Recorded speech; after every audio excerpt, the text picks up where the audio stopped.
তালাক শব্দ দ্বারাই যে শুধু তালাক হয় বিষয়টি এমন নয়। আমাদের মধ্যে অনেকে ভুল বুঝাবুঝি রয়েছে। তালাক শব্দের যে শাব্দিক অর্থ ছেড়ে দিলাম, এটি বলার দ্বারাও কিন্তু তালাক হয়ে যায়। তোমাকে ছেড়ে দিলাম বা যাও ছেড়ে দিলাম ইত্যাদি এরকম শব্দ দ্বারা তালাক হয়। কেননা আল্লাহ তাআলা রব্বুল আলামিন কোরআনে কারিমে যেভাবে তালাক শব্দ উল্লেখ করেছেন, সেভাবে তালাক শব্দের শাব্দিক অর্থ সারাহান জামিলা অথবা তাসরিহান বিইহসান আল্লাহ পাক উল্লেখ করেছেন এভাবেও। তো এর অর্থ হলো ছেড়ে দিলাম।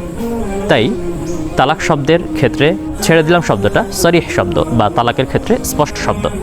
এজন্য কেউ যদি তার স্ত্রীকে বলে তোমাকে ছেড়ে দিলাম, তাহলে এর দ্বারা একটি রাজঈ তালাক পতিত হবে। এজন্য আমাদের তালাক সম্পর্কে মাসালা জানা খুবই জরুরি, কারণ কখন কি শব্দের দ্বারা তালাক হয়ে যায়, সম্পর্ক বিনষ্ট হয়ে যায়, সেটা আমরা জানি না। এজন্য আসুন তালাকের মাসালাগুলো জেনে নিই।